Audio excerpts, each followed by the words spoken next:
On this episode of the Who Is This podcast, brought to you by Double R Communications and Sierra Pacific Mortgage of the Gila Valley, Davis and I had the pleasure of sitting down and talking with Ian Pruszynski.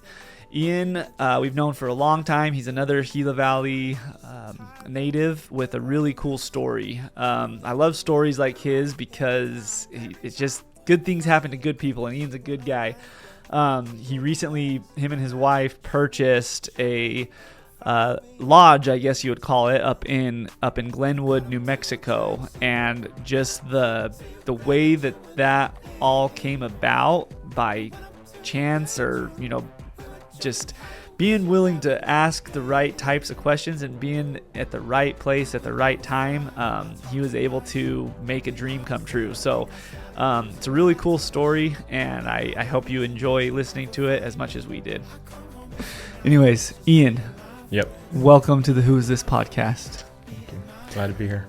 We're excited to have you here, man. So I ran into Ian at Gila Outdoor the other day and was talking to him about, just saying hi, chatting, and I understand how human interaction works. and we started talking a little bit about how he has his thing he has going on in Glenwood, and just the story of how. So we want to hear that story. The story of how he got it is going to be, I think, a really good story for the podcast. I kind of know it secondhand, but I'm excited to hear it straight from the horse's mouth. So what we love about these podcasts is details, as much details as you want to share with us, but don't feel like you have to rush through anything. We have all the time in the world to talk as much time as you want. So awesome. Start from the beginning. When were you born? No. Let's see. It was a great day in 1997.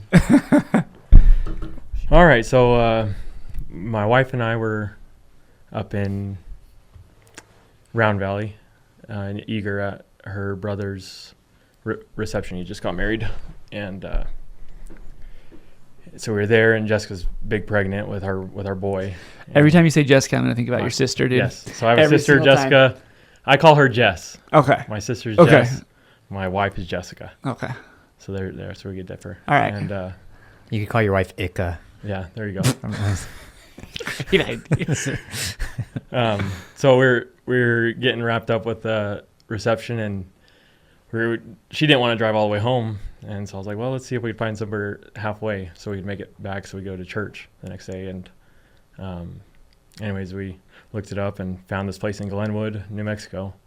That was definitely over 2 years ago, because he's 2 years old now. So we booked the place. They just left the key hanging on a billboard, on a little board outside. And did you book it on Airbnb or no? Okay. So it wasn't on Airbnb. We just called them. Okay. They're like, yeah, we'll just leave a key out for you. And then so we did that, and then we paid in the morning. But we got there, and we were just in what's now it's our handicap room, and so they're all small cabins, but this one, it's got a full bed in it, and then it's just got a big bathroom, handicap accessible bathroom. And so we stayed in that one, and it was a super comfy bed. And so we got up the next morning, and I let the dogs out of the truck and went and walked around. And I was just like, golly, I did not know, because it's right off the highway, and you drive through there all the time, going up to the White Mountains. And I did not know all these ponds were here, all these everything that was there. And so we walked around. I played fetch with the dogs, let them swim in the ponds and stuff. And I kept walking around and seeing all these cabins. I'm like, this would be a really good place for a family reunion. And the whole time Jessica and I were walking around, we were just talking about it, and we're like, we got to have our family reunion here. So we went home that morning, and went to church, and then went to a family dinner that night at my grandma's. And I was like, Grandma, we got to have our family reunion up there. And so that next day, she calls up there and books it for Labor Day last year. Do you guys do like a big family reunion every Labor Day? Or? No, not every year. We try to. We try to do a reunion. Sometimes it's up in Greer. We try to get together. Okay. We used to, growing up, we used to just go camping up on Mount Graham. Okay. But now there's lots of people in our family that don't like camping. Mm-hmm. Grandparents, everybody, they've gotten older. It's a little bit harder to go camping. You have to adjust things as families grow and all that. Yeah. And so, anyways, so we try to do stuff. And so anyway, she calls them and they book it for last year's over Labor Day. We got all the cabins except for one of them. We didn't need one, and then we got across the street. The owners that owned the place that we bought also owned the gas station, the motel across the street there in Glenwood. And it's called the Trading Post. That's like the main gas station. Yes, right. It's like the only one in Glenwood. Yeah. There's one in Alma, right, a couple miles up the road. Yeah. But right the first deer I ever killed was in New Mexico, and when you could buy an over-the-counter deer tag, and I bought it at that gas station. Oh, really? Mm-hmm. So when I was probably, I think I was 12 years old, that in New Mexico you could go and buy an over-the-counter rifle deer tag. I wish they still did that. Yeah, me too. That'd be nice. That would be awesome. But yeah, so I know exactly what you're talking about. Uh-huh. So, anyways, a year goes by and it comes up to the family reunion, and we get our room. It's now our boy's born, and we're staying there, and everybody's just having a blast. I mean, there's this big lodge, big. It's not a lodge that you stay in, but it's a big venue area, big open like a clubhouse kind of thing. Yeah. We don't use it as a clubhouse, but yes, it's a big area that family reunions rent. Weddings is what really rents it is weddings. It's got white oak floor. It's real rustic. It's got big wooden beams in it, and but our family rented it, and in the evenings we'd all get in there and hang out. My family's big in dancing. I got lots of cheerleaders in our family, so they always are doing dancing stuff, and so all the kids are dancing, playing games in there. On Sunday, we did a little devotional, where all the kids got up, and the kids of my grandparents, so all my aunts and uncles and my mom, got up and shared a little bit. But everybody just had a blast. There's good fishing. There's 2 different ponds, a trout pond and a bass pond, and all the kids caught lots of trout, and so everybody just had a great time, and we were sitting around the fire and just having a good time. And there's a swimming pool. I mean, it's got everything for a family reunion. Yeah, all right there. Yeah, all right there. Mm-hmm. Everybody's got their own little space that they could escape from everybody if they need to, And then it was our second day there. We were there for 3 days, 2 nights. And our second day there, I was walking by my uncle and the owner. They were talking, and I just walked by, and my uncle was just complimenting the place to the owner, and I overheard the owner just say, "You want to buy it?" And I was just like, and so I quit walking where I was going, and I circled around. I don't listen to more of this. Yeah, I was like, let me get some more insight on this, and so I asked him a few questions. Just I wasn't acting too interested because I'm in no place to buy a place like that, but it sparked my interest, and so that night we were all sitting around the fire, and my wife looks at me, and I have my hands in my head in my hands, and I'm just thinking right there next to the fire, and she's like, "What are you thinking about?" I'm like, "How are we gonna pull this off? How are we gonna buy this place?" That's awesome. I was like, I have no idea how we're gonna do it, but I'm gonna try. And anyway, so the next day, my wife and I drove separately. She came from Sholo. She's at her parents', and I was still working down here. And so we drove in the whole way home where you have service. I was calling her and just talking about how we're going to do it. And all my ideas I had of how. Did she think you were crazy? Yeah, kind of. She was just like, all right, yeah. Yeah. But she's always been super supportive of stuff I want to do. And definitely couldn't have done it without how supportive she is, 100%.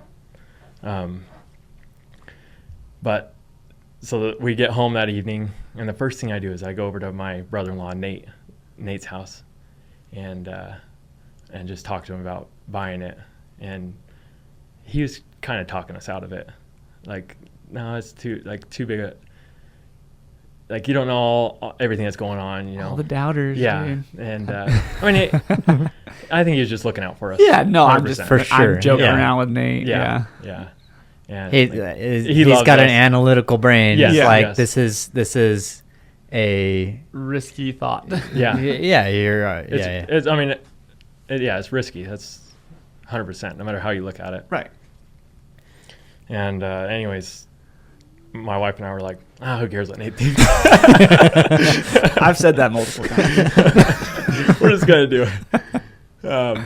But anyway, so we called the owner that night, and we were like, told him we were interested and we wanted to set up a meeting. And we were like, but the only way I think we can do this is if you carry the loan. Uh-huh. And he's like, no, my wife and I aren't really interested in doing that. And so that was the end of that phone call. And I was like, well, we tried, that was the only, the next morning I get a call. I'm at work and he's like, my wife and I talked about it all night and we will. And that fast. Yeah. So the very next morning. Uh-huh. Wow. And, so my eyes got big and I'm like, oh man, there's one leap I made. It became, so I called Jessica. Yeah. I called Jessica. I'm like, they said they'll do it. Little did I know how hard it was going to be to get from where we were to buying it.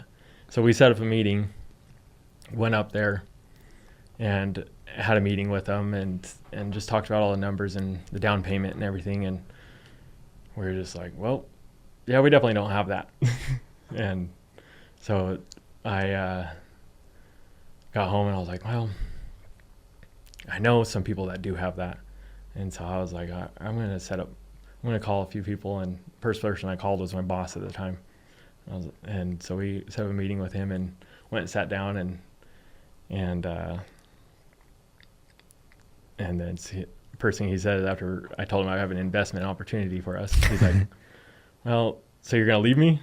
I'm like, yeah, I'm going to leave you. But I don't want to leave you too soon though. So please don't fire me for asking. Yeah. So anyways, he was fully supportive of us, but he had his money tied up in other projects that he was doing. But he gave us a big long list of names to reach out for, and we did. And we went one by one, just reaching out to people and getting turned down. And then finally we went up to the owners and I called them and wanted another meeting. And I was like,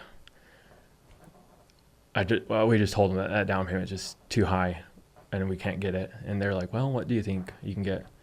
And I was like, I just spit out a number and they're like, all right, let's do it. And so we called a few more people, and then finally, with the help of some family, we found somebody, and that gave us that loan. And anyway, so we got the loan, and we told them we got it. How long did it take you to secure that? Like, how long, time-wise, from when your first meeting until you were able to get that loan? I think we got that loan end of October or early November. Okay, so a couple from months. Labor Day to Okay. It took us a couple months it was definitely early November or late November. It was in November sometime. Okay. Because they invited us up for Halloween. They do a big trunk or treat up there where they serve spaghetti for $10 a plate, and all the funds go to the fireworks show in Glenwood. Oh, that's cool. Nice. Yeah, and so it's good for all the kids up there because you can't go knock on doors. That was the previous owners Yes. that did that? Yeah, and we'll continue it. Okay, I was going to say, are you going to carry that on? Uh-huh. Yeah, that's cool. And it's just good for the kids in the community because you bring everybody from Mule Creek, even people from Silver City come to this trunk or treat. And they had us up there and serve everybody in town. And so we got to meet the town. And we didn't have the money then. So we were like, well, we're meeting owners, maybe. Yeah, so we were having not doubts. We were just gonna work until we found it, but at that time we didn't have it. But then we finally get it, and then all the bank stuff comes in where you got to, and so that was juggling work and getting and still trying to hide it from people. I remember we were going up for a meeting, and I told my boss, my wife just wants to go take pictures, so we're going up to Glenwood. and a little bit later, he figured out that I told him, I was like, yeah, we didn't go take pictures. We were in a meeting trying to buy a place. Were you like, was your family aware that you're having these conversations? Obviously, you mentioned one of your family members is who you got the loan from, but like how close did you keep your cards to your chest as far as with your family goes? Like, I think it was after our second meeting. Is when you kind of started telling people. Yeah. Okay. And their eyes, I mean, I understand all their looks. 100% get it. Like, just surprised, Yeah. Because we were 27 at the time, just tackling this huge project. But they were all supportive, 100%, but definitely a little weary. Yeah. Which rightfully so, yeah. Yep. And anyway, so finally got everything figured out. My boss let me work the whole time, which I'm super grateful for. And then moved us and all our dogs up there in January. And was that January of this year? So you haven't even been up there. So this is your first Halloween. This is your first October. Okay. Yeah. Gotcha. So can you? First, I want to hear more about the play. I've seen pictures. Like I've had friends go and stuff. How many like units is it, and like what are kind of the? You mentioned it's got some ponds, obviously, but how many units is it? Let's start there. So 14 units. Okay. So what's that capacity like for? About 50 people? Cool. Yeah. Between 45 and 50 people. And they're just like little cabins? Or, yeah. So they're all rock cabins. Okay. Yeah. Yeah. And there's some that have queens, full beds, 3 twins in one of the rooms, a queen, a twin, a queen and 2 sets of bunks, king and 2 sets of bunks. There's 3 of them like that. And king beds, a couple king beds in a cabin. And I think that's, there's 14 of them. So yeah, spread out. It's like that. Do you guys live there on the property? Yeah. Okay. Yeah. Our house is the first one you come in when you drive in. Okay. And so was that their house? Mm-hmm. And so where did they go?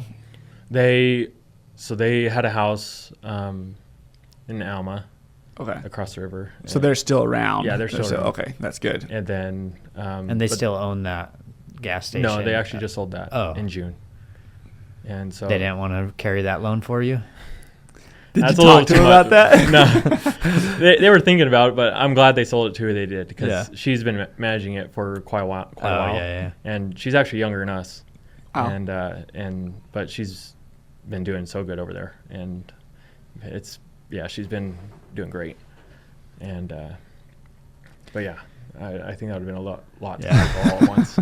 So did they, when you had your meetings, did you sit down or did they sit down and go over their like books with you and say, okay, this is, and then they gave us the books and we looked over them and everything.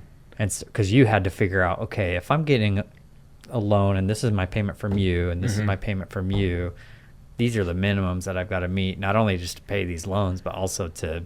One thing that helped us out significantly, we wouldn't be able to do it. We could have. It would have just been a lot harder. We are paying one of the loans completely from our dog business. That's right. Yeah. Okay. Yeah. And so they're separate. So it's 2 separate loans. For the down payment and okay. Yes. Gotcha. Yeah. So we're doing 2 separate things. So you're treating this one as like a personal loan, the one you got for the down payment. Yeah. Or I guess kind of as a business loan from the dog business. Which, by the way, I've met some of your dogs, and you should get one. The best dogs. They're both get so one if good. you want. Dude, I would love one. We always have them. So. I think that we plan on getting one in the future. I've just got to get my backyard set up first. There you go. Yeah. Then the puppy can tear it all up. Yeah. Well, if I don't get it set up first, then it'll never stand a chance. That's true. That's true. What was I going to ask you?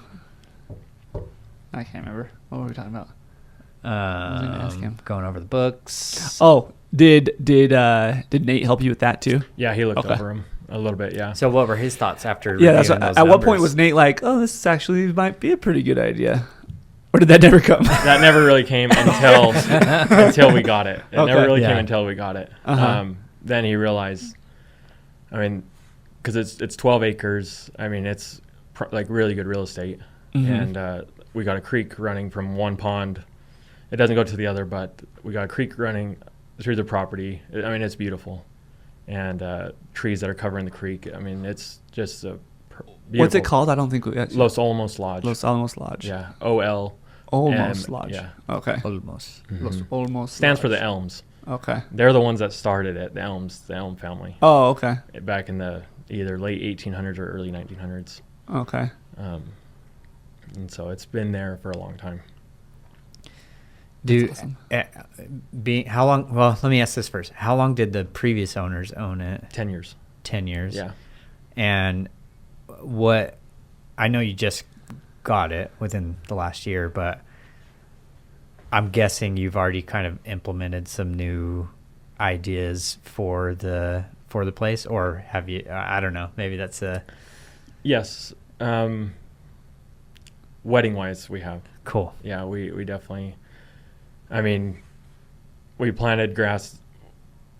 It's all dirt right now. I mean, it doesn't. It rains up there about as much as here. It's been raining Yeah. more up there lately, Yeah. Mm-hmm. but we got to work on some sprinkler systems and stuff. And that's going to be our goal every year is work on a section of the property and get grass. But there's this field down. It's like a little meadow that's surrounded by trees, and it's right by one of the ponds, and the creek runs right at the bottom of it. And we've had 4 or 5 weddings down there. Did they do weddings before? They did. Okay. Yeah. And they had weddings down there, but we seeded it with all of their down in that field was just wild. I mean, it was just Mhm. a lot of bare spots, especially when you mowed it. Mhm. If you didn't, it was just this huge Johnson grass stuff. But we planted it with Bermuda grass and been mowing it, and it's looking really good down there, especially for weddings. Mhm. And or if family reunions want to go down there and play kickball or baseball, Yeah. stuff like that. We've learned it's like a little amphitheater down there for the whole town, though. Oh, 'Cause, cool. Yeah, we had one of the Thatcher State. We had their girls' camp up there, Oh, nice. and they all camped down there when it was all dirt still. Yeah.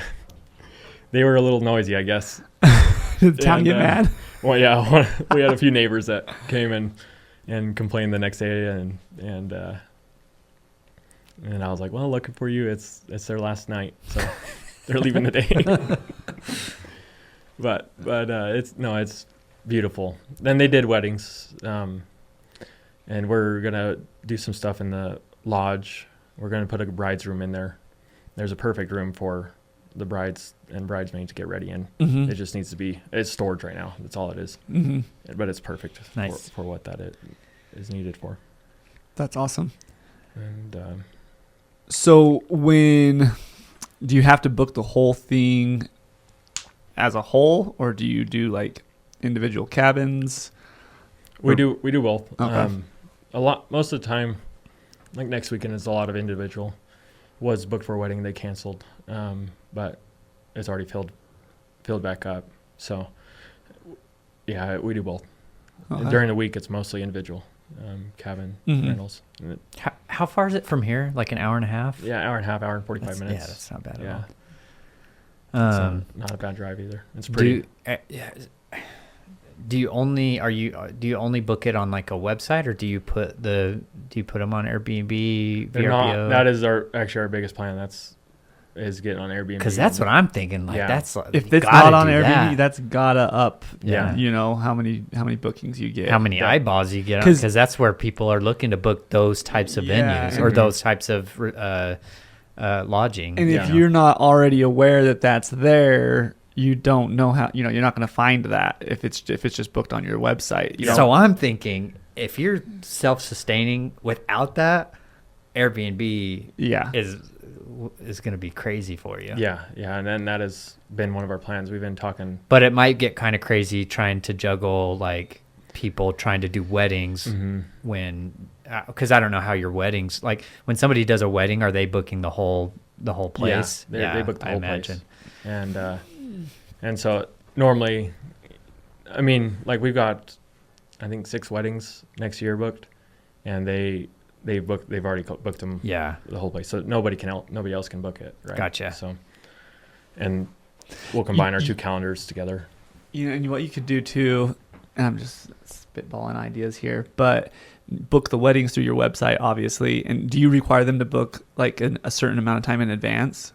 Because even if like an Airbnb has next Labor Day booked or whatever, if a wedding happened to book that on your website, you could just go cancel the Airbnb. Like, you know what I mean? Screw you guys. I would. I'd be like, sorry, we're having issues. You don't have to tell them why. Yeah. Just, say it's not available anymore. But you give them enough time in advance. Right. Yeah. You wouldn't have to worry about that. That's a great idea. If you require weddings to be booked so far in advance, that's an easy problem to curb. Yeah, definitely. Luckily, my family gets the family priority. Yeah. Our Labor Day won't be a problem because it's always going to be booked now. Yeah. Like next weekend, this weekend. You guys are going up there? They're all coming up. Nice. That's what we were trying to make it past this weekend to have a baby, and she'll have it on Tuesday. When's your baby due, by the way? The 13th, but nice. she'll be having it on Tuesday. They're scheduled her today to have it on That's Tuesday, exciting. Cool. Is this your first kid? Second kid. Yeah. I'm sure I asked you that when I saw the other day. Literally just had this conversation. Oh, maybe it was just between me and him. Yeah. You were in the room, but it's cool. I was working on the camera, okay? Someone's got to get this stuff set up. Yeah, but Airbnb, VRBO. He's also mentioned his kid like 10 times during this conversation. Oh, yeah. She was pregnant when you were buying it. Okay, my bad. You're right. She was pregnant when you bought it. Okay.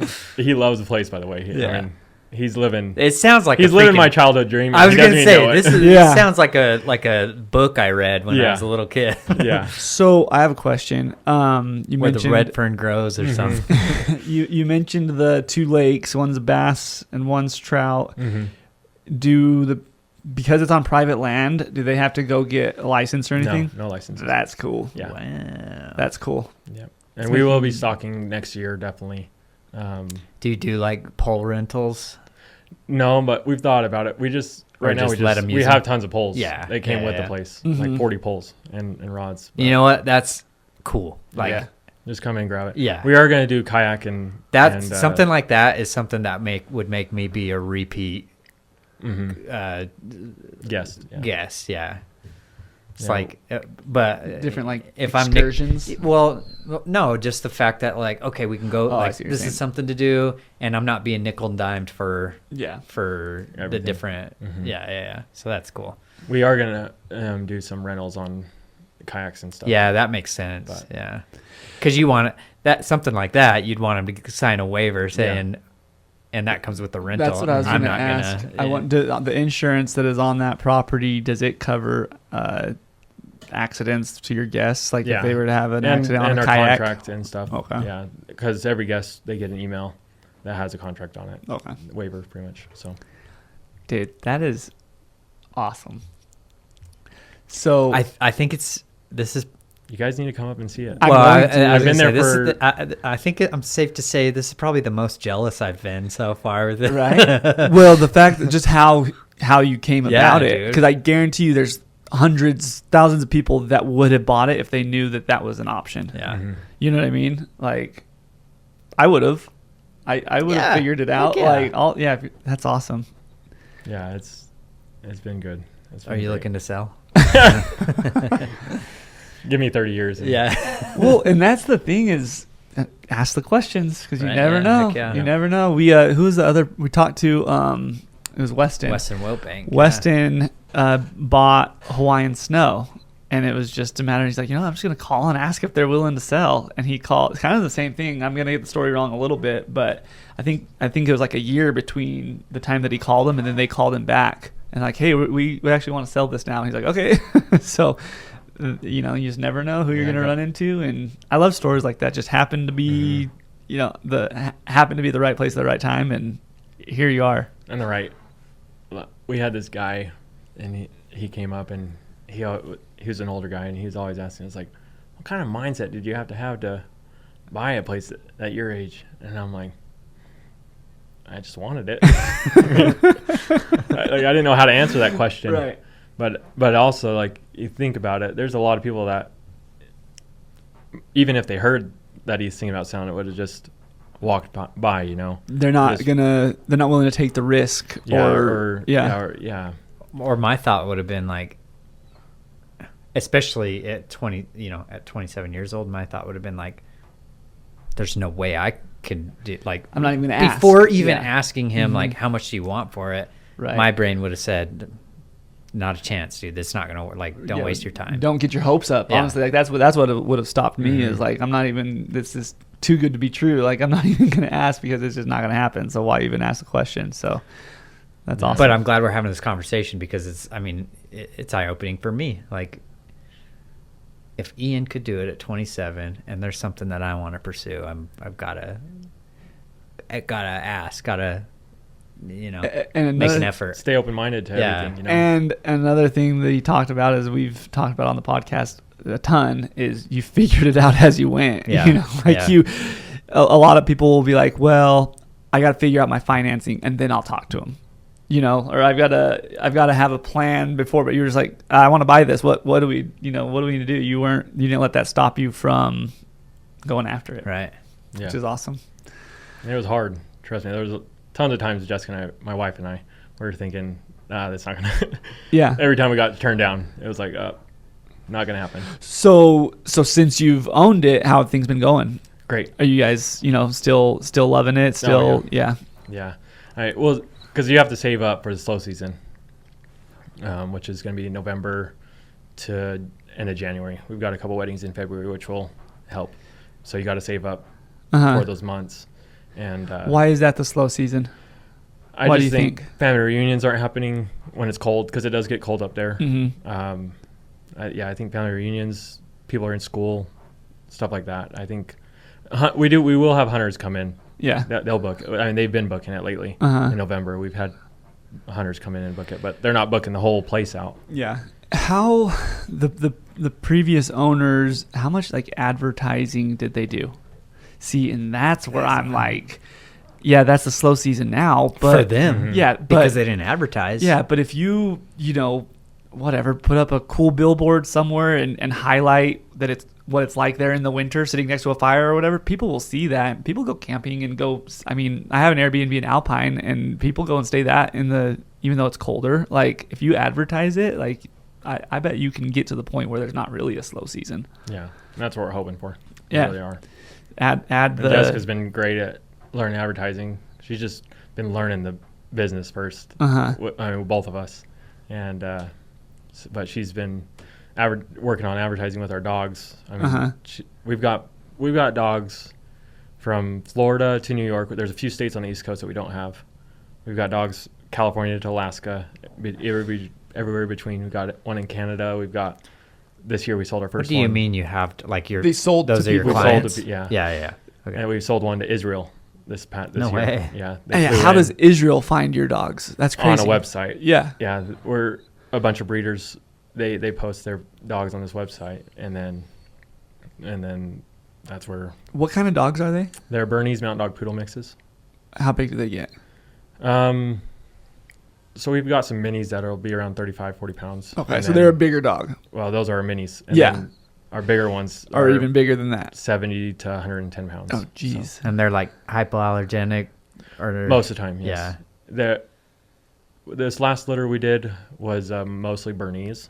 And so there's, I think, 2 or 3 other puppies. There's 3 of them that will have straight coats. They'll shed for sure. Yeah.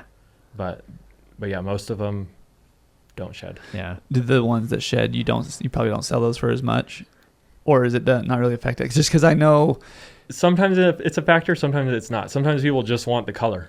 Yeah. The color is the biggest factor of everything. From what we've noticed.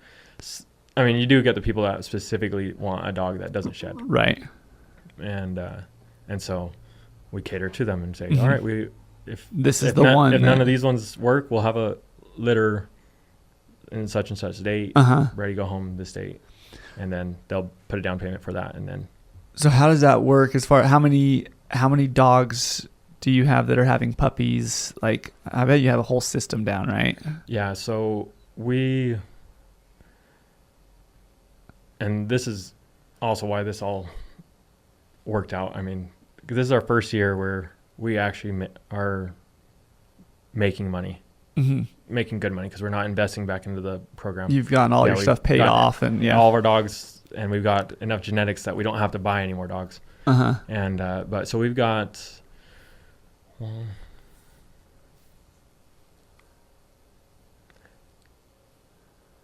6 or 7 females. Okay. 6 females because one of them just retired.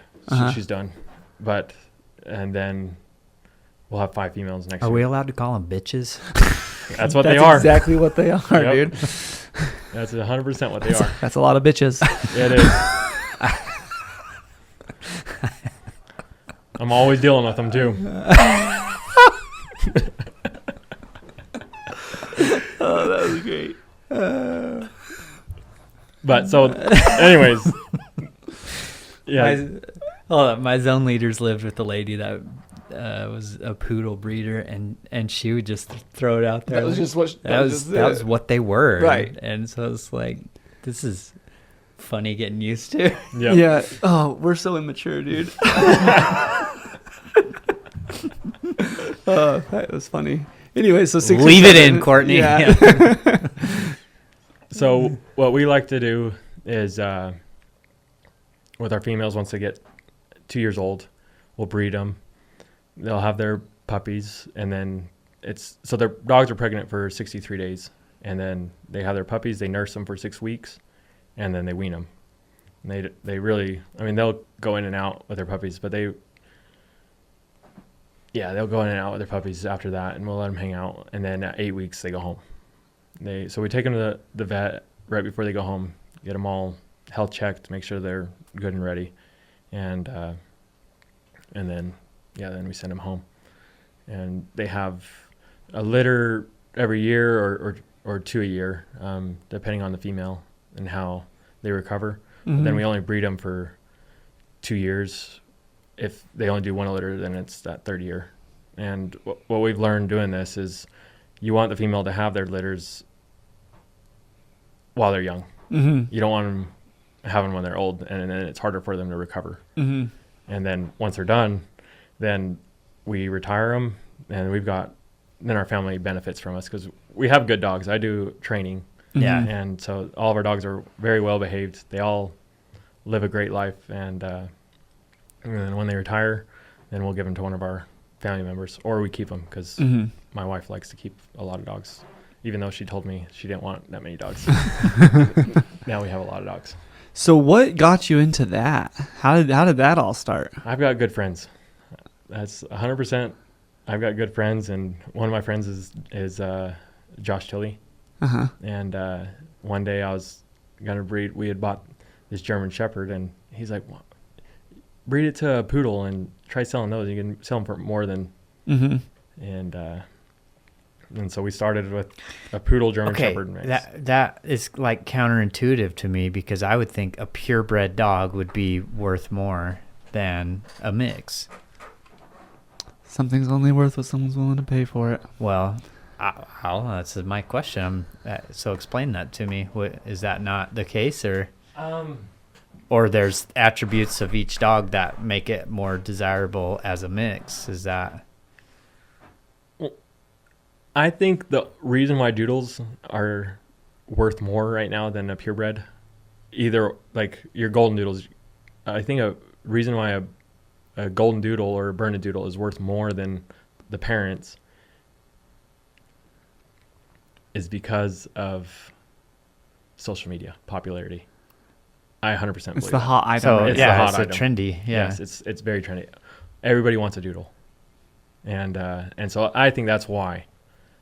That's why you pay more for a doodle than. But also, I think eventually that doodles are going to be a purebred.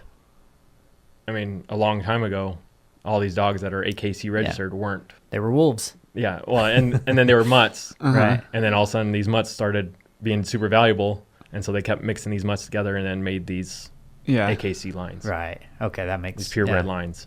And so I think eventually that it will be that way. It'll be recognized as a. And it's getting closer to that every day. Yeah. Being recognized. Yeah. Huh. So if two doodles Doodle. Doodle. Again, we're very mature here. They produce doodles. Yes. Okay. You'd call it multi-gen. Doodle. Okay. There you go. Yeah, and that's what we're actually getting more into that. Just because you get the right colors. Yeah. When you do 2 of the right colors, because the poodle never has the colors you want. Mm-hmm. It has part of it. Like our poodle, both of our studs have part of it, but you got to mix that with this one to pull out both of them that you want. But if you get 2 of them that have, then you get the perfect litters. Yeah. And so, I got a dog from Josh Tilley. did you? He had a I'm having a brain fart right now. What kind of dogs do I have? Australian legs. Shepherd. Australian Shepherd. Yeah, I don't know why I couldn't think of that. He had an Australian Shepherd that because he was trying to breed it, and for whatever reason it wouldn't have puppies. Uh-huh. And then we got it, and then we got it bred. I think he was not mad, but he's like, dang it, because she's a really pretty dog, and we did a couple of litters with her, Yeah. and we still have that dog. She's a great dog. So, anyways, Yeah, that's awesome. So he helped you get into it. Yeah, we kind of went off topic Yeah, there. he helped us get into it, and because we used his poodle Uh-huh. and bred to our dog, and then every question we've had ever, we always call him. Uh-huh. And then recently now, I mean, I guess he's only asked me one question, but I took The pride in that tables have question. turned. Yeah. I took pride in that question. Yeah. But Did you do the dog training before you did the dog breeding? no, we did that Okay. after. Gotcha. And we actually started that with, we've always thought about going back because it was very successful. We always had clients, but my favorite thing wasn't the dog training in town, like with people. My favorite was we'd buy a puppy, train it, potty train it, sit, stay, all this stuff, lay down, and they were great dogs. Brought them around people, and then we'd sell those.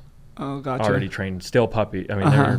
they're, still less than six months old. Or Uh-huh. Doing them around one there. at a time, or Yeah. Well, at first I was doing one at a time. yeah. And then we started doing 2. Then we started doing 3. And because we were making really. It was very successful.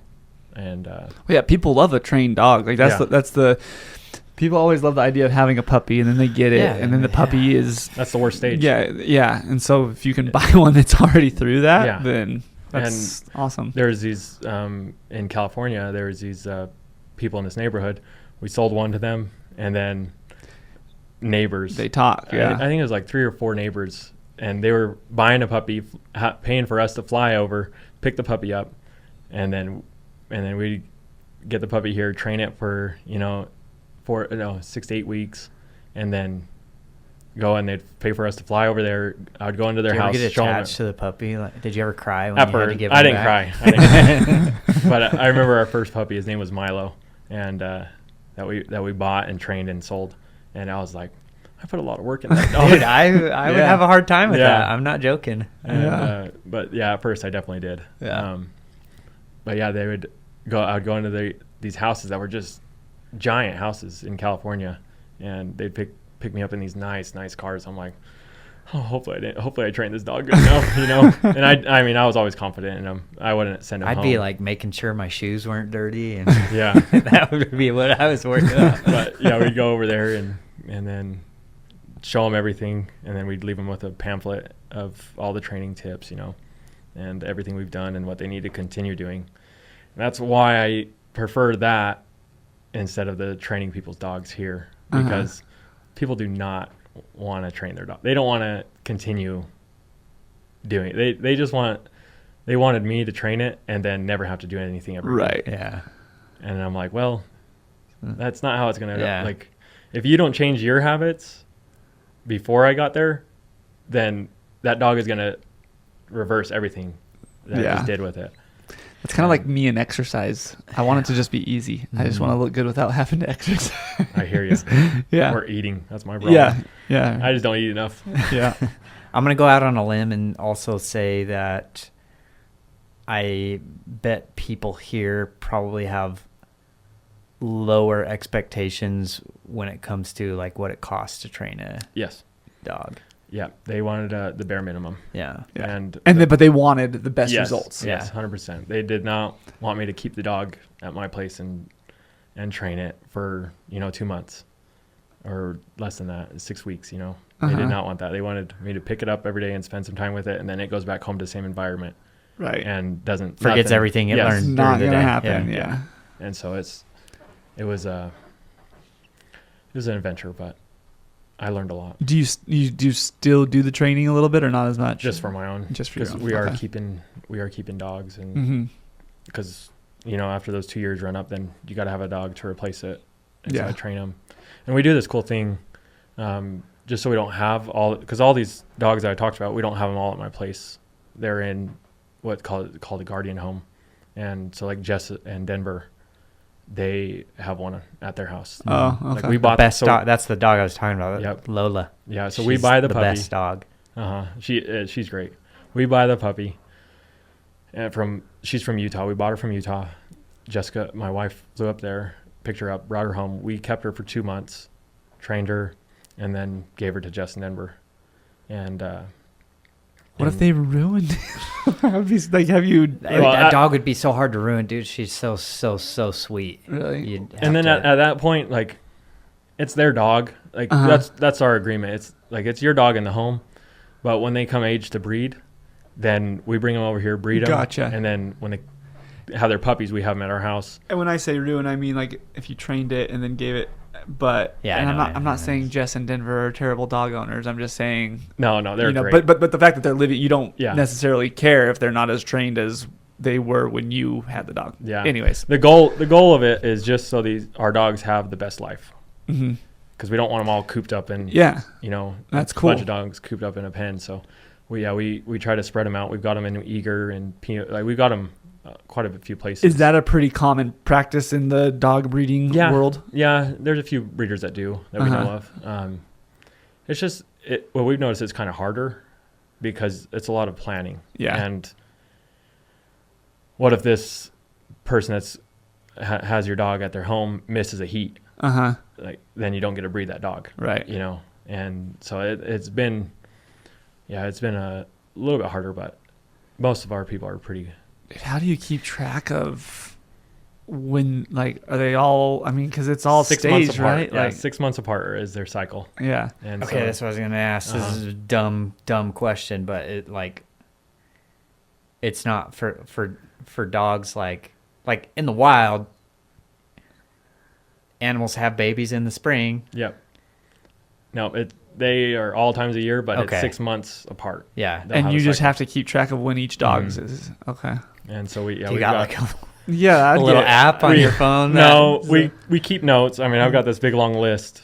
Before we bought the place, we're trying to map out because we've got a goal on how much money we want to make, and so we had to map out every heat, every birth, when they're going to go home, every heat, every birth for every dog, and so we've got that all mapped out, and then you got to adjust every once in a while because sometimes they'll go 7 months, sometimes they'll go 5 months. They're not always perfect, but most of the time they are perfect on that 6 month mark. Gotcha. Interesting. Is that all dogs or is it interesting? Yeah. Well, we did have one dog that would have 3 heats in a year, so but one of those wasn't a fertile heat. Interesting.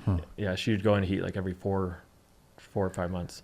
So It was like every 4 months, but one of those she wasn't gonna have babies on. So you get all the side effects of being in heat, but none of the benefits. Yep. There's jokes in there, especially with what dogs are with the dog.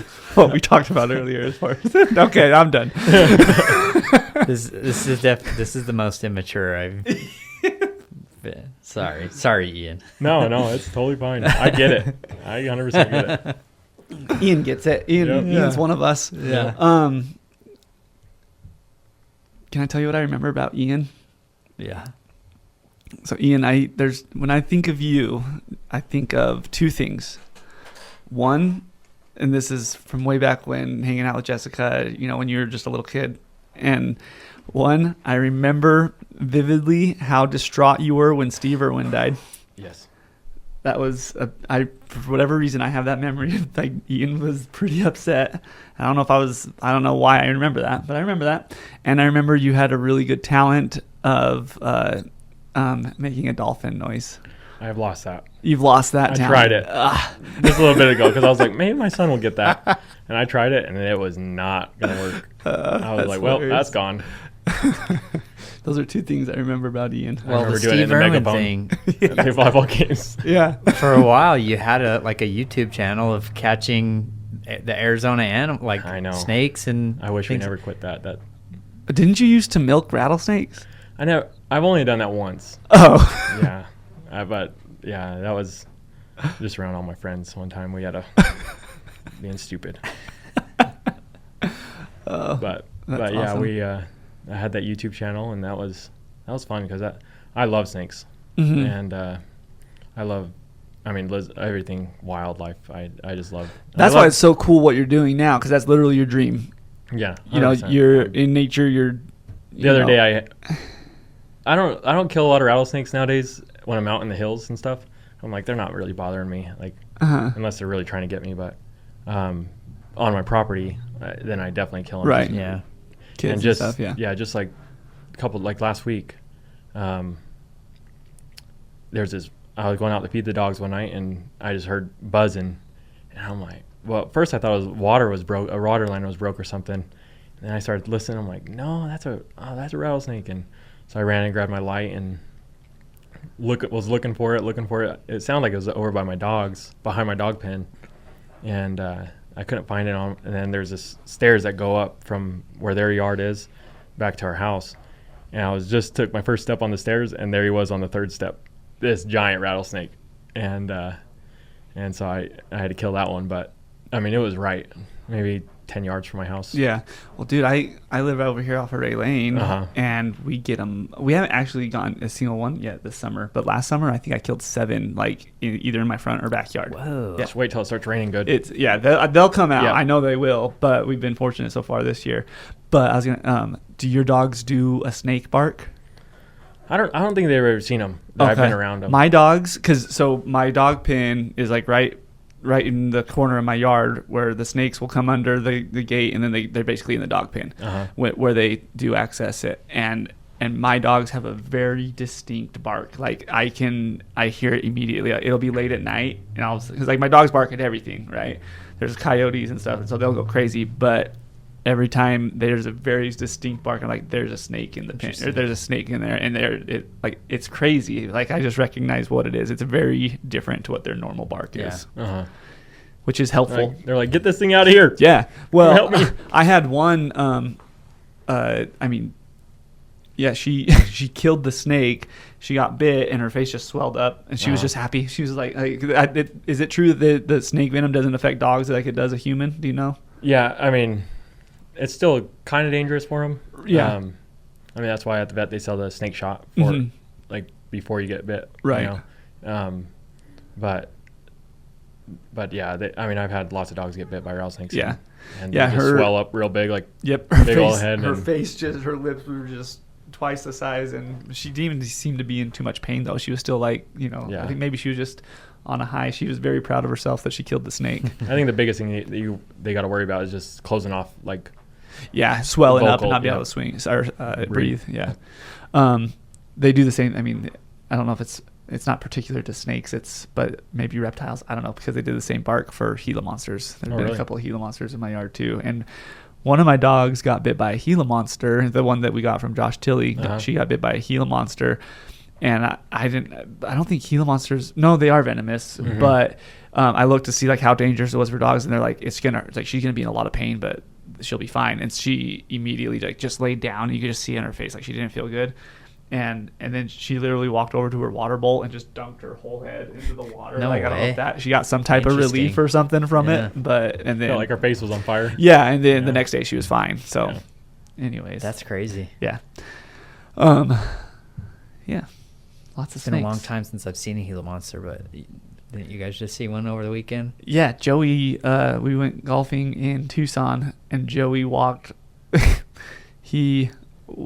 went and did something over in the trees, and then on his way back, You can't say he peed. on the way back, he walked. We were like, "There's a Gila monster." He's like, "Oh, I was just right there." Actually, we didn't even notice it until he was back on the tee box. We were like, "Dude, you were just right there." He had to have been 5 feet from it without even seeing it, and yeah.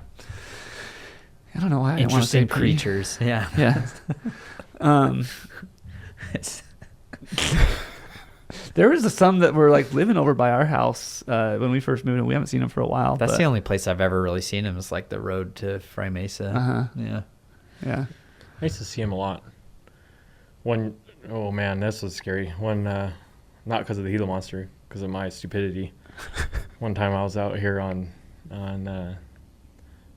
what is that? Fry Mesa Discovery Road? Park. No, Oh. Discovery Park. Uh-huh. And on that hill, that big hill, I saw one, and I was dating my wife at the time, and I was like, "Oh, that Gila monster." And so I stopped. We gotta look at it. I stopped right there, right on the. Oh, jeez.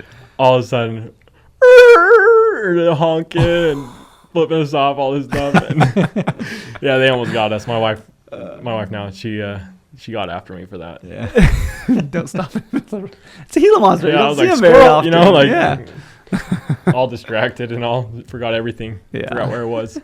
That's hilarious. Well, cool, man. So if someone wants to book your cabin, tell us exactly where they need to go.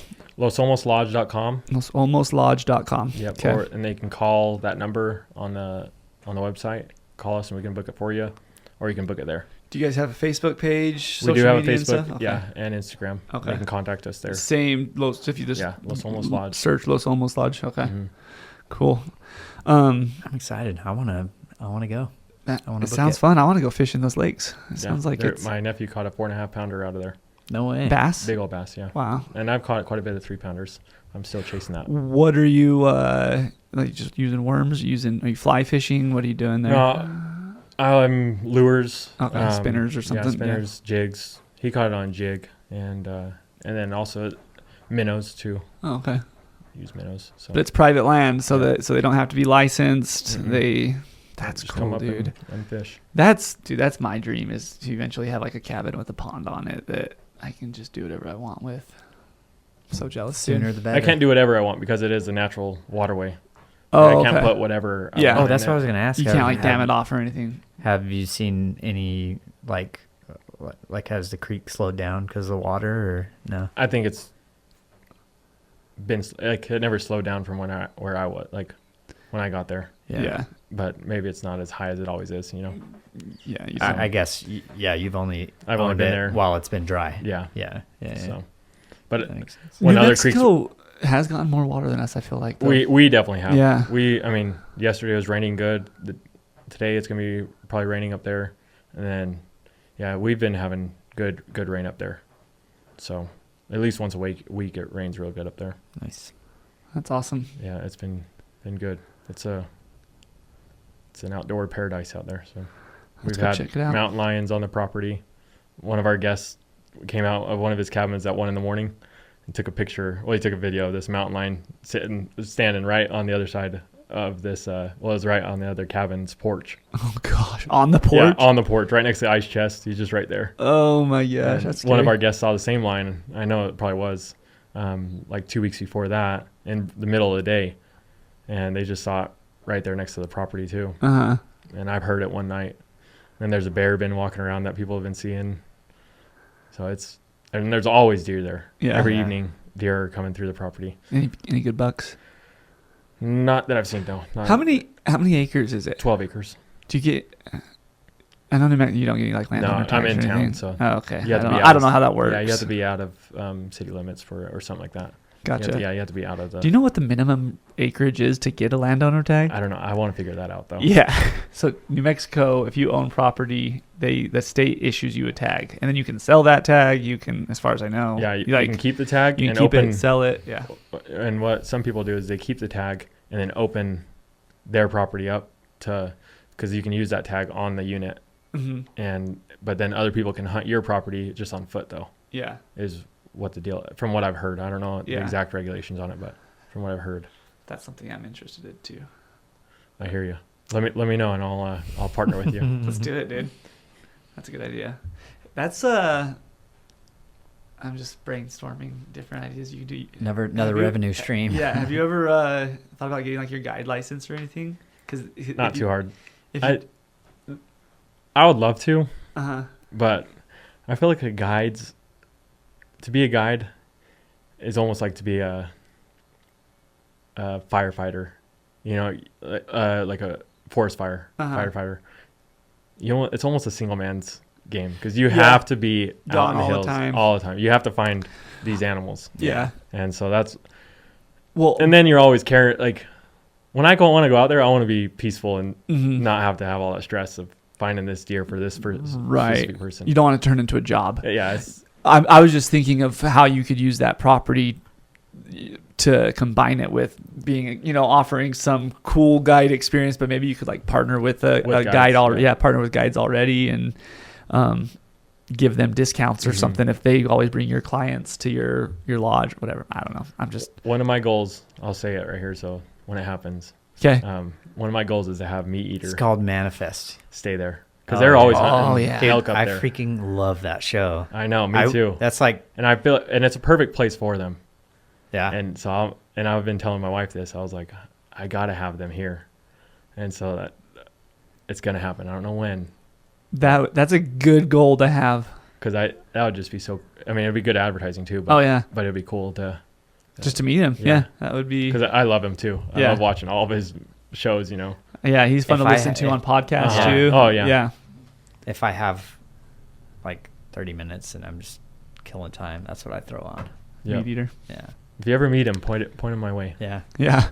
I'll point him yours. If we ever have him on the podcast, we'll tell him. There's been a few episodes where he's been close here. Oh yeah, they go to San Carlos. Yeah. They.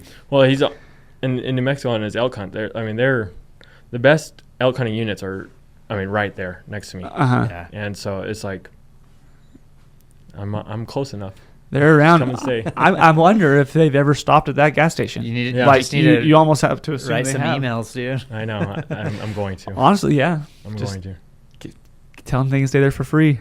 Maybe 10 years from now they'll take me up on it. Yeah. Yeah. And it'll look a lot nicer than it does now. That's awesome, man. And it not putting any shade of how it looks now. But right. You just have goals to improve it. Yeah. No, that's fine. Yep. That's awesome. Well, I'm happy for you, dude. Yeah, dude. That's so awesome. That's a cool story, and I'm always happy for people that get to do what they love. Yeah. And that's awesome. So congrats, and we wish you the best of luck, and hopefully things keep going how you want them to. So appreciate it. Yeah, man. One more time, where do you Los Olmos Lodge. So it's LOSOLMOS Lodge.com or Facebook, and then easy to find on socials. Yeah. Los Olmos Lodge. Okay. Cool. And that's the only place to book it as of right now. But 8/27. We are going to be working on getting it on Airbnb. There's a there's lot to figure out. That alone will. And maybe you don't want to be that busy. No, we do. Yeah, we definitely. Right now, maybe a couple of years from now, we don't. But definitely, we want to be as busy as possible right now. So cool. All right. Man. The slow season in the winter isn't going to hurt my feelings too much when that's hunting season. So right. You have other things that you want to be doing. Get out and go adventure, but I'd rather. We can be busy too. That's awesome. Always find time to do that stuff. Cool. Well, cool, man. Thanks for your time. Yeah. Appreciate it. And thanks again. All right. Like Gucci.